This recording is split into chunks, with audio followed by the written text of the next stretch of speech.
Hey y'all, hope you're doing good.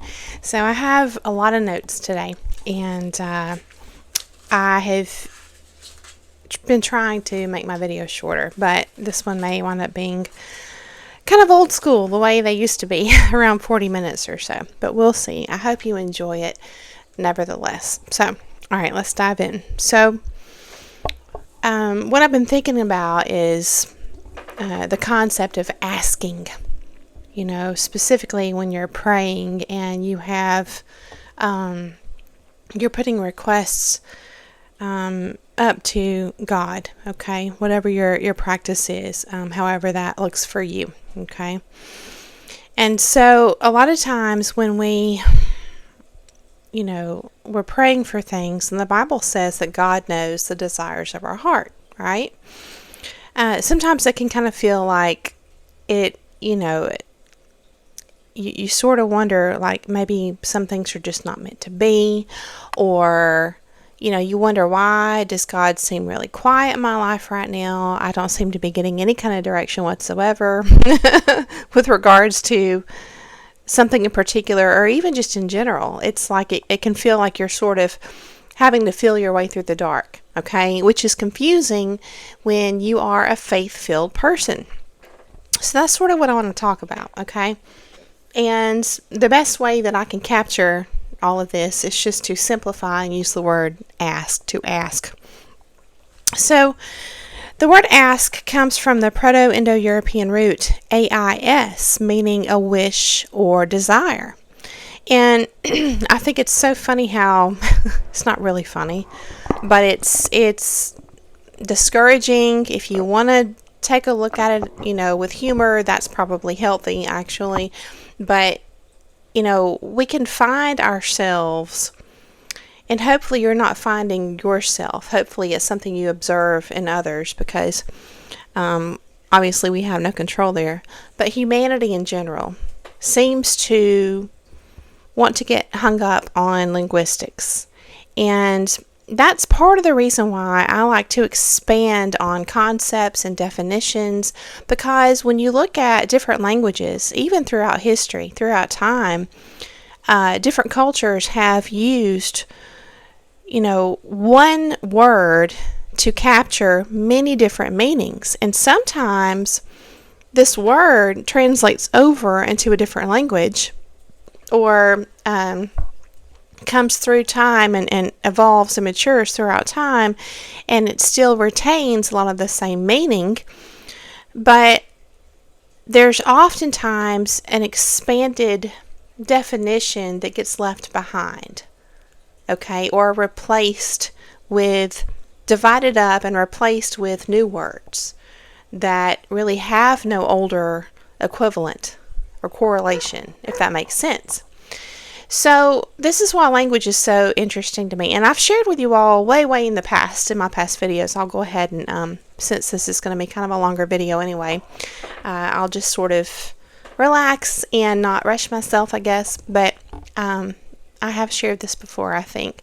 So when I first went to college, I had an interest in language, in English and English Lit. Specifically, I wanted to teach English Lit. And so I started down that path. And then there were things that happened that wound up changing my mind. And I went into a totally different direction. I went into art, specifically graphic design, which is such a small area of expertise. The job market is very, very limited. But I was able to find a job doing that. But teaching was always on my mind. So I wound up going back again and getting a degree to tie in my first degree and work experience, being in art, into teaching. And so I was, at that point, able to get certified to teach. And so I wound up teaching art. But I've always had and it's still communication. This is the way I look at it. It's regardless of if it's the written word or it's captured in, images and pictures, it's still communication. And that is ultimately what one of my big passions is in life, okay? Ironically, I don't speak it very well. But give me I started to say a typewriter, but give me a laptop and I can type something out, or I can write something that I would never verbalize. It's so weird how, the flow of what we have inside of us can come out and manifest so differently depending on the avenue we pick, right? But anyway, I wonder if you're like that too. I think I get kind of,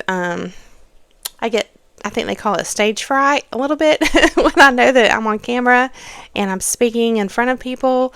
That sort of trips me up a little bit. So, but anyway, long story short, when we're looking at this word to ask and the Proto-Indo-European root ais, meaning to wish or desire, it's hilarious because when you look at desire, that's in the Bible, that's biblical. But when you look at wish, that sort of feels anti-religious, and this is where I find people, this is my opinion, but I feel like people just are looking for anything and everything to argue about.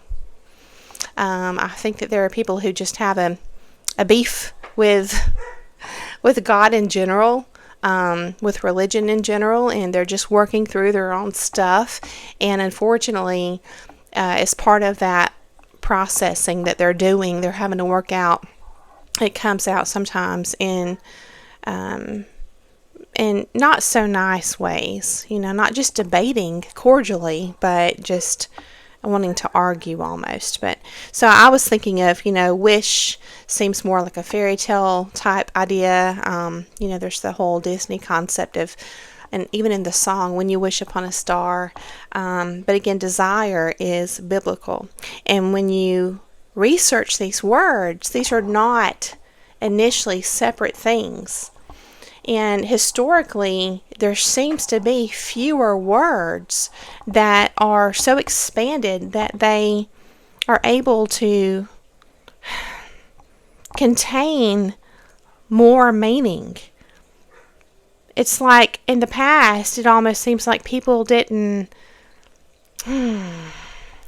It almost feels like an ego function, the ego driving us to want to feel like we are just so smart that we can just overcomplicate, in my words, every single thing, including language, to the degree that we have to split it up and just magnify and expand language into way more words than what we need.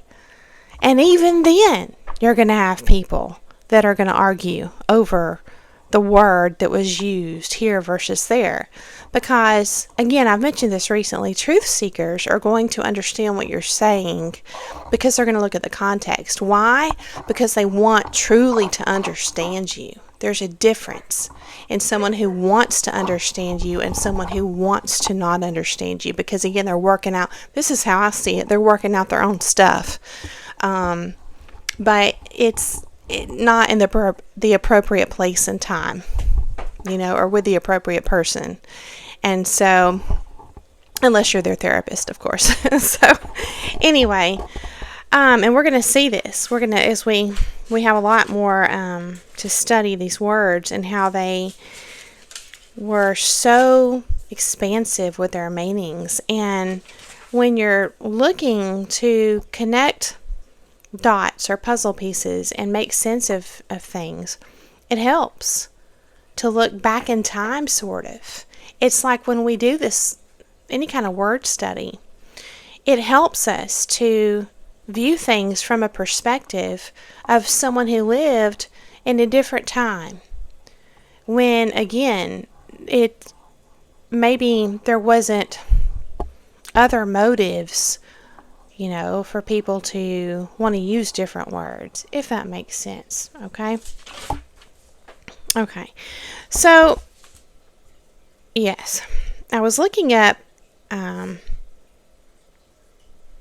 my Latin dictionary. There's a word called rogare, and it's essentially the Latin equivalent of to ask. Okay, and this is defined in the Latin dictionary this Latin word, regare, as to seek information, especially to seek information, okay? And then also request, to request. And then there's another word. Sometimes there is more expansion and sometimes not, but there's another word called petere, P-E-T-E-R-E, meaning to request. And this was really interesting. Look at the variations in this definition. It means to ask for, to attack, to sue, to aim at, to beg. Okay? And then we have a very similar word, P-E-T-I-T-I-O. Petitio, I don't know, to request, to petition, to attack, to blow, to thrust.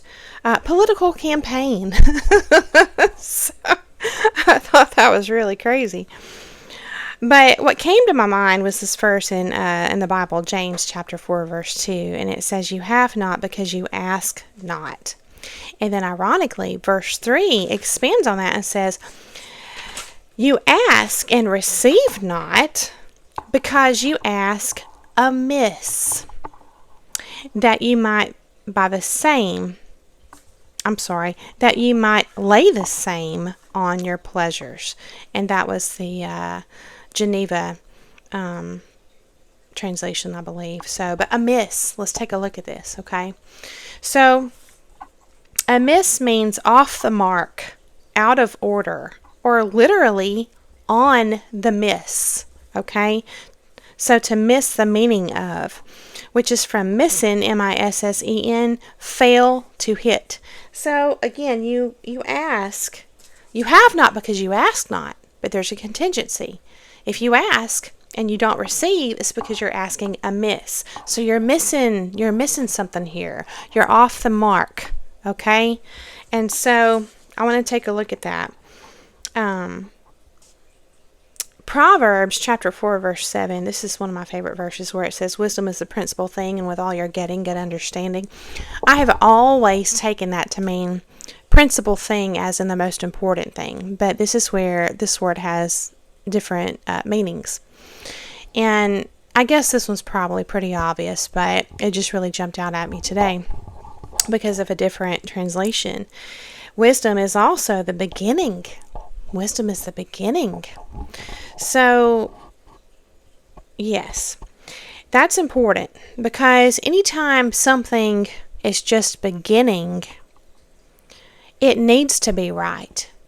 That foundation of whatever you're building, whether it's literal and physical or a relationship or research on a particular topic, if that first foundational stone or whatever it is, concept, isn't right, then everything else is going to be wrong as well.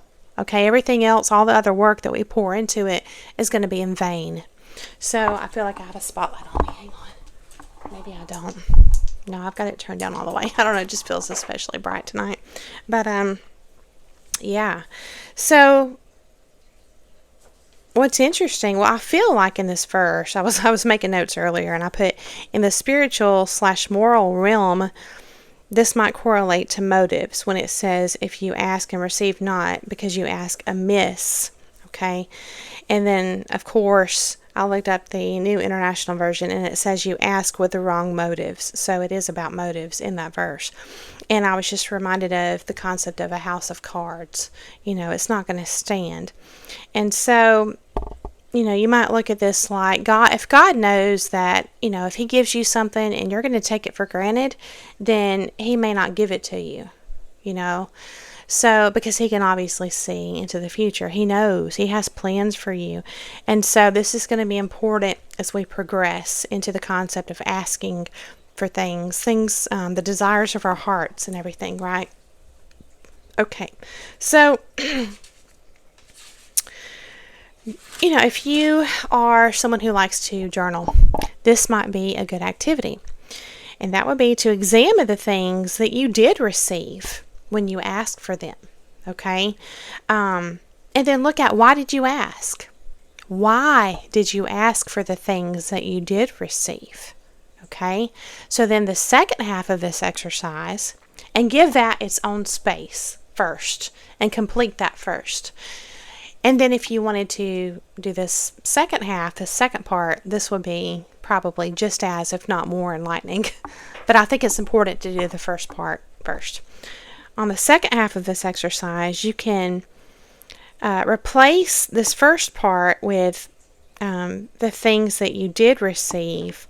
Instead, say, examine the things that you did not receive or have not received yet, okay? And then ask yourself, why did you ask for those things? But you have to be brutally honest with yourself in times like this too, you know? And so just maybe a very enlightening exercise that you can do. So as far as fate and destiny, this is something that I really didn't give a lot of thought to before. I couldn't say that I really believed in it, but because I was really kind of hung up on free will, that God gives us free will. But as I've lived and experienced things, I've started to believe even what God has shown me. I really am starting to understand the concept of prophecy and how that ties into God's plans for our life and therefore destiny. And it's just fascinating to me. I think that there are so many variables along our path to different things. I'm sorry, I'm trying to read my notes. Let me just speak freely here. I think there's a lot of variables where we can make a free will decision. And depending on the decision we make, it could delay the plans that God has for us. Or it could even change the plans God has for us. Because He can do whatever He wants, right? But I think that it's a co-creation kind of thing. But ultimately, God has the final say. And so this is all, again, going to tie into the main concept here, which we're going to work towards as we go. It's not really about the destination here in this message. It's about the journey through everything that we're talking about, okay? But, yes. So who knows, maybe everything in our life, all the experiences we have, all the people that come into our life, even the people that are only there for a short time, whatever, maybe they all fit into this overarching plan that God has for our life in some way. There's a song that I found a couple of years ago that really intrigued me. And it's by, I don't know if I'm saying this right, Lava, but it's spelled Lavva. And the name of the song is Remember the Path. And if you are a deep thinker and you like to look into things like that, I encourage you to look at those lyrics. They're really interesting. So as far as destiny and fate, is there proof of destiny? Do we have proof of destiny? I think that's a personal question that we have to answer.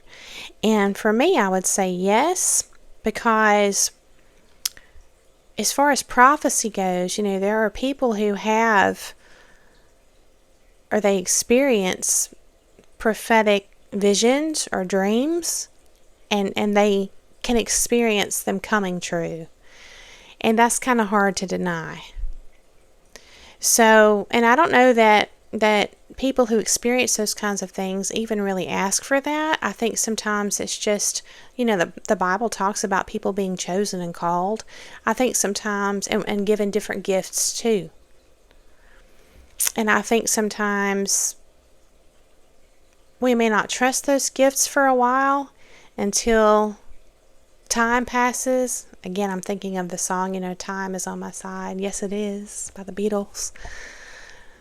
But, time can prove things that we question initially to be true. And so, just something to think about. And so, in situations like that, as my example, people who have prophetic dreams, once a person has so many of them and they all come true, it's kind of hard to deny, right? Because they're essentially shown the future before it happens. So, in looking at the word prophecy, the Latin equivalent is, and I'm going to totally butcher this word, VATICINATI. I wanted to say vaccinate, and I'm totally wrong because it's VAT. But let's see, vaticinati, or it can end in NARI instead of TI. It could be RI, vaticinari. So I don't know. And then it's related to VATES, which means prophet. And ironically, I wanted to look up these words on the Latin side of my dictionary, but I have about 6 pages missing out of my book. And that's part of what's missing out of my book, which was really crazy. But I looked it up online, and it said that these Latin words mean to prophesy, right? To utter inspired predictions, warnings, to foretell, and to talk wildly. And I think it's funny because you have these people who are non-believers who are just looking for something to argue about. You know, they can take that definition of wild in a accusatory type spirit. You know, look at that person just talking, so they're just wild. You know, they're not making any sense. But again, another definition of wild is natural. You know, in the original state, like God made a person. You know, someone who has not developed bias and fallen into some type of programmed thinking and conditioning, and being subjected to propaganda and all this type of stuff. So someone who's in a very natural state, that's another definition of wild, to talk wildly. Okay, so I thought that was really interesting. So yes, in looking up, this is on a website, and I'll drop it down in the description, but VATES, meaning prophet, it also means poet or bard. And it said also a Celtic, is it Celtic or Celtic? I don't know. Divinely inspired poet. Divinely inspired poet. And so, and I want to mention this too, because right here in my research, this other word popped up, which is related to poem. And there's a Welsh word, and it's almost like God, but it's GWAWD. Gwad. Gwad. I don't know how to say it. And it means satire or mockery. But earlier in history, it had connotations of praise poetry. So again, there's so many words in my research that started out with either a positive or a neutral meaning that have turned negative. And I just don't understand why that is. That feels important here. So just take that information, and if you wanted to run with that and do some research, it would probably yield you some very interesting findings, I would say. Okay, but this is also related to the Irish word faith, meaning seer or prophet. So we're getting to the heart of our message here. There's an Irish word, faith, meaning seer or prophet. Okay, and again, it's related to the Latin VATES, meaning poet.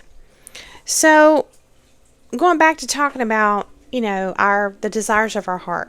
Okay, the things that we've prayed for, that we've asked for, things like this. So we have things in life that we have wanted, that we have been given. We have things that we have wanted that we have not been given. And we have things that we haven't wanted that we have been given. Okay, what if all of these things have a purpose, serve a purpose? It's not like taking, 3 or 4 over here and saying, well, these are in alignment with my destiny, and these over here are mistakes. Instead of breaking them up and categorizing and labeling and judging these things. Again, things that we have wanted and been given, things that we've wanted and we have not been given, all this stuff. What if they were all in the same category? Just like these languages of old throughout the ages that have used one word to capture many different seemingly opposite, seemingly paradoxical meanings. What if they're not opposites? It's just something to think about. And what came to my mind was, if they're not opposites, all these things that have happened in our lives, then they have to serve a purpose. And if you look at it that way, through that lens, it sort of makes sense that if there is in fact a destiny, a God-ordained plan for our life, then all of these things, all of them, can serve the purpose of preparing us for that destiny. And I know there's these concepts, and I didn't write this down, of, it's not about the destination, it's about the journey, and it's about the experience and all that. And I absolutely believe that that's true in certain circumstances, like with art. I'm a person who appreciates art for art's sake. The joy that you experience when you make it, when you are hands-on and you're absorbed in it, you sort of go into a meditative state. It's a really cool experience. And a lot of artists don't do it for the finished outcome. Some do, and that's fine. And it's not about one thing being better than the other. It's just differences. But that's just a side note. So just again, consider this concept of destiny being just another word for God's plan for our life. We don't know when. We don't really know what His plan is ultimately. Maybe you've gotten to that point where you do know what His plan was, because you can look in hindsight. You have that 20/20 vision now because you know you've reached it. But for those of us who feel like we haven't, then just consider these not being separate things. God's plan and destiny and fate. And that all things are in fact working for the good of those who love God. That would include everything. Okay? And that would basically work through the faculty of preparation, preparing us for this plan, this ultimate plan or destiny. So I looked at the word prepare, and I thought it was interesting. And going through my Latin English dictionary, there's actually and I didn't look into anything any further, but there's a goddess of fate somewhere throughout history, and her name is related. It's Parca, like parka. But it's very close to, I always look at the words around, but the Latin word for prepare is Parate, okay, and then Paratio, preparing. So, another way you can look at all this is Jesus said that if we ask the Father for anything in His name, and we shall not doubt, then we shall have it. And I'm putting this totally in my words. I'll have to look it up and put the actual verse in the description. But, so, a prayer is sometimes it's total gratitude. It's total, maybe sometimes it's repentance. But sometimes it's asking. And it's asking in faith. Okay? So, based on what He said, it's sort of like, if we truly have the faith, are we setting things in motion? Okay? Are we in fact co-creating that destiny with God? I don't know. So, to receive, we have the Latin word accipere, Accipere. Now, this was really interesting, and I wrote down read all, and my book is in the floor, so let me grab it real quick. This was crazy. I loved it, though. I hope you enjoy this, too. So again, To receive. Okay? Ask, believe, receive. Jesus mentions that, it has to be in his name. This is again through the Christian lens. I hope you're not offended if you have different beliefs. Take what resonates and leave the rest, right? But this was really cool. This was a really neat way to look at things. The Latin word for receive, saepere. So, I'm going to read the definition, the expanded definition of this Latin word, whenever I find it. Okay, to receive, saepere.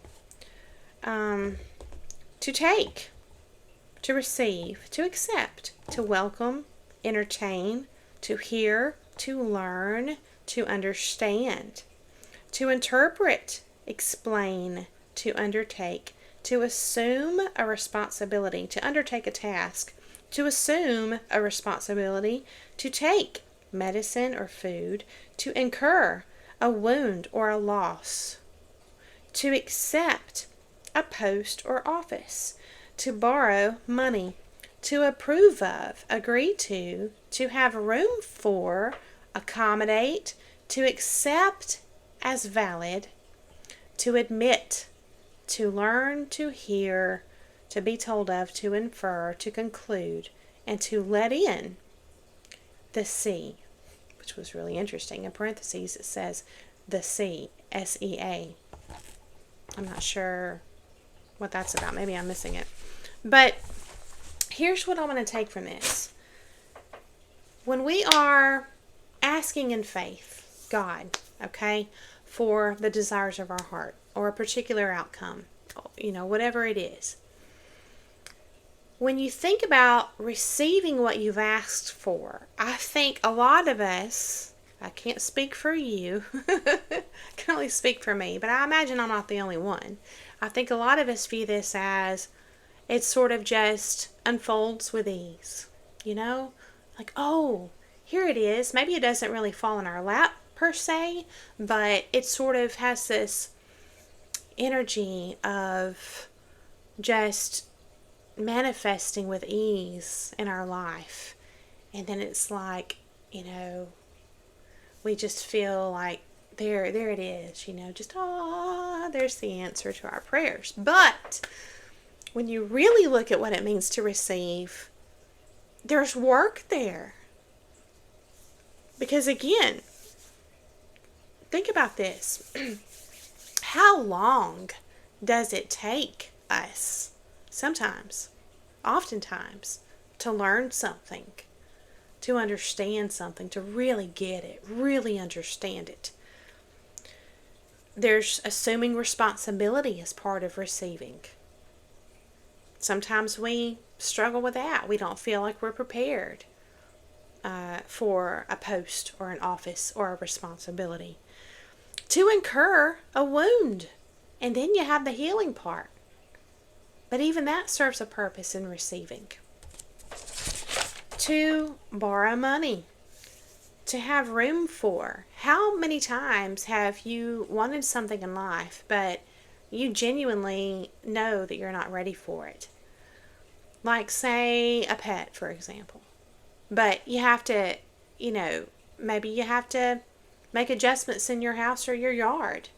And maybe you have to save up to buy what you need to give the pet, its best life. So to have room for, another definition was to accommodate. What all kind of work do we have to do sometimes to even be able to accommodate something we're going to receive? Okay? So these are definitions that are synonymous with the word receive in Latin, saepere. Okay? So I think that in the past, things like this have been synonymous for a reason. And when we break them apart, now we are operating in our modern day, with this broken information that we're not able to figure out. It's like it's messing with our understanding. And we wind up blaming ourselves that we can't be ready for something, or that we're confused, we don't know what to do. Even it says to accept is valid. A lot of times we have a hard time with acceptance, don't we? A lot of times we don't even trust our own eyes and ears. Acceptance can be work sometimes.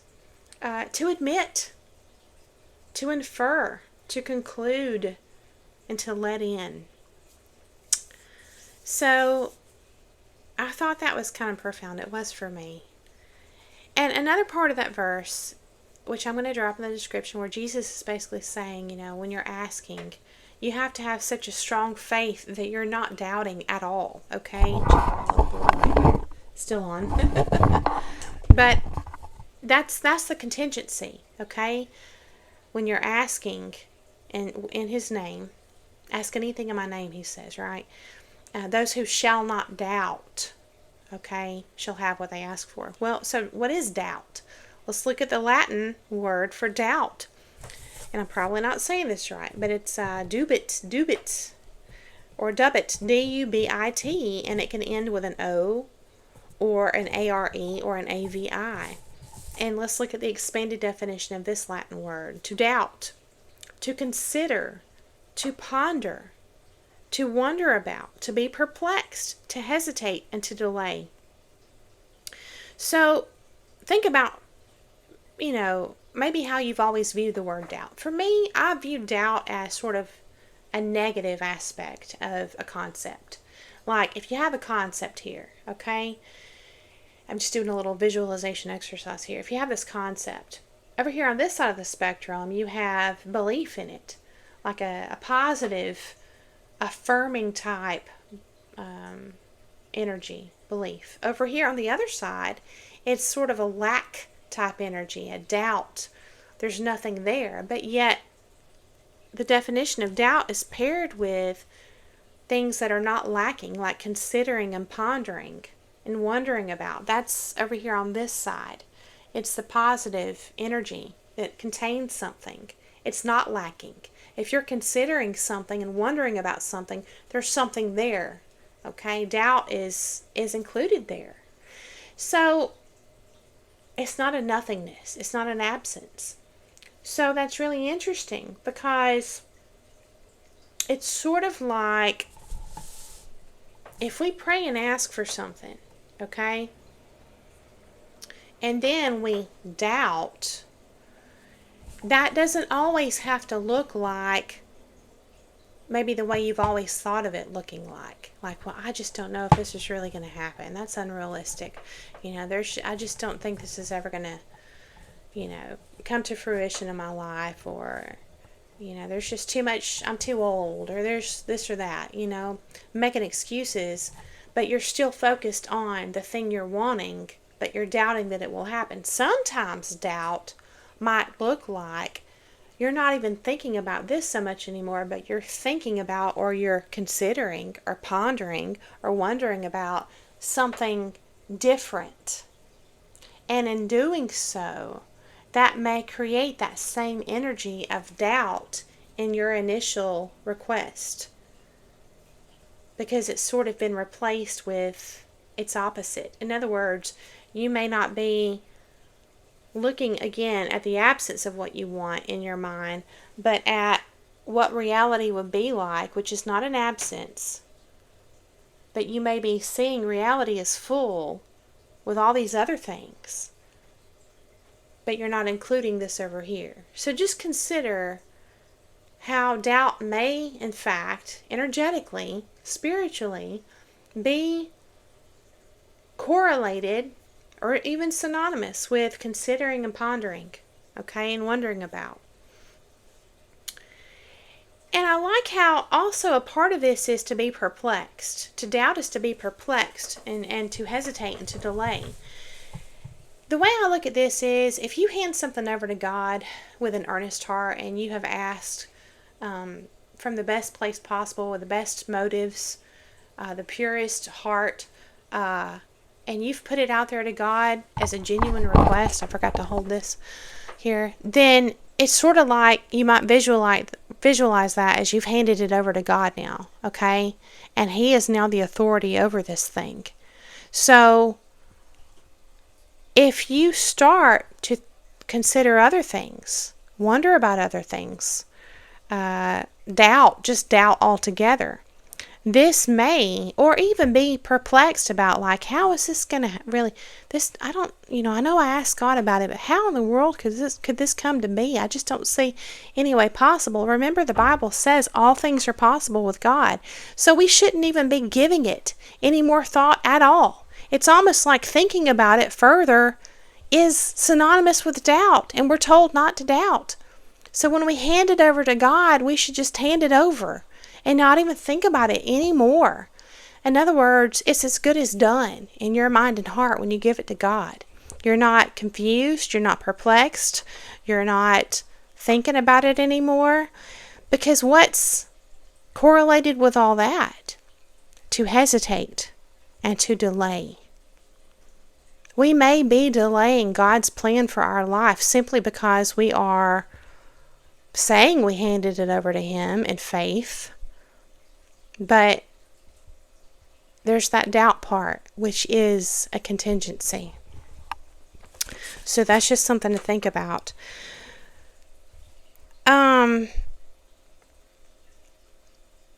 Yeah. So I wrote other notes down here about faith, having faith in God. And I think I'll just skip that part though, because it's not really necessary for the big part of the message. But, well, I guess I'll go ahead and share it. So faith, I think when we consider faith through the spiritual lens, we normally just think of it like our faith.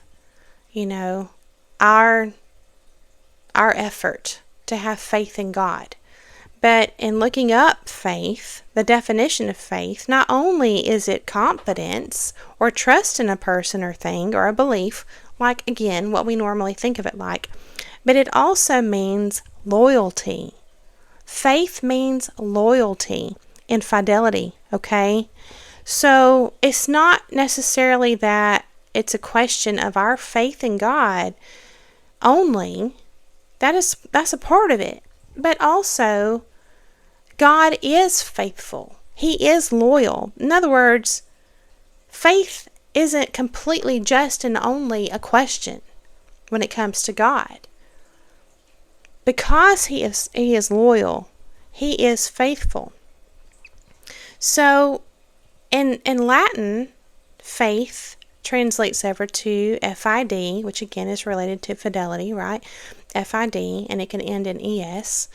And again, it means trust, confidence, and belief, but also in Latin it means promise. A promise, not just belief or trust, which is kind of shaky sometimes on our end, and rightfully so.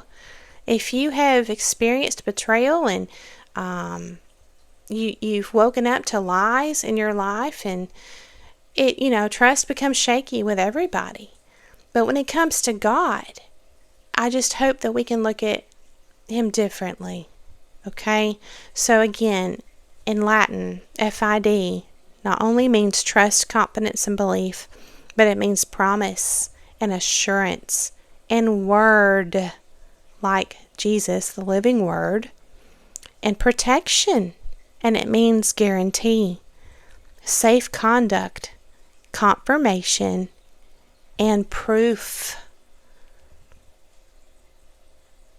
How many of us in modern times would define faith as proof?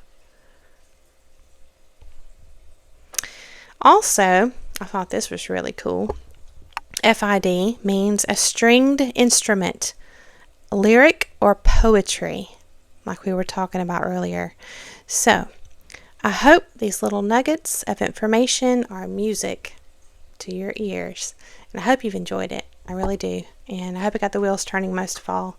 Thank you so much for coming along to hear the message. I hope that you have a beautiful day, and I'll see you again very soon.